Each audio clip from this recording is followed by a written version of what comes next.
আখের গুছিয়ে সেভ এক্সিটের চিন্তায় ব্যস্ত উপদেষ্টারা গণমাধ্যমকে দেওয়া সাক্ষাৎকারে বিস্ফোরক মন্তব্য নাহিদ ইসলামের, যে কোনো সময় মুখোশ খুলে দেওয়ার হুঁশিয়ারি। অনেক উপদেষ্টা বিভিন্ন রাজনৈতিক দলের সঙ্গে লিয়াজ করে ফেলেছেন। নিজের সেফ এক্সিটের চিন্তায় ব্যস্ত তারা। নাগরিক সমাজ ও রাজনৈতিক দল তাদের বিশ্বাস করলেও তারা সেই মর্যাদা রাখেননি বলে বিস্ফোরক মন্তব্য করেছেন জাতীয় নাগরিক পার্টির আহ্বায়ক নাহিদ ইসলাম। রোববার এখন টেলিভিশনের প্রকাশিত এক সাক্ষাৎকারে এমনই মন্তব্য করতে দেখা যায় এনসিপির এই নেতাকে। নাহিদ অভিযোগ করেন, তারা নাগরিক সমাজ ও রাজনৈতিক দলকে বিশ্বাস করেছিল, সেই জায়গায় তারা প্রতারিত হয়েছে। নাহিদ ইসলাম বলেন, উপদেষ্টাদের অনেকেই নিজেদের আখেরে গুছিয়েছেন, যখন সময় আসবে তারা তাদের নামও প্রকাশ করবে বলে হুঁশিয়ারি দেন তিনি। তার দাবি, উপদেষ্টাদের মধ্যে কেউ কেউ মনে করছেন রাজনৈতিক দলগুলোর সমর্থনই তাদের ক্ষমতায় টিকিয়ে রেখেছে, আর সেই সাপোর্ট ছাড়া তারা সরকার পরিচালনা করতে পারবেন না। সাবেক উপদেষ্টা বলেন, ছাত্র নেতৃত্বকেই শক্তিশালী করা উচিত ছিল, সরকারে গেলে সম্মিলিতভাবে যাওয়া দরকার ছিল। তিনি আক্ষেপ করে বলেন, নাগরিক সমাজ ও রাজনৈতিক দলের উপর তারা যে আস্থা রেখেছিল তা ভুল ছিল।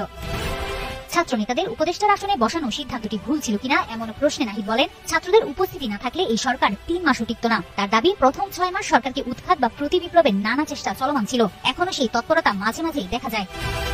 তিনি আরো বলেন, যদি রাজনৈতিক দলগুলো নাগরিক সমাজের সঙ্গে মিলে জাতীয় সরকার গঠন করত, তাহলে ছাত্রদের কাঁধে এই দায়ভার আসতো না। ঐতিহাসিক ও সময়ের প্রয়োজনে সেই দায়িত্ব নিতে হয়েছে বলেই শেষ করেন এই এনসিপি আহ্বায়ক।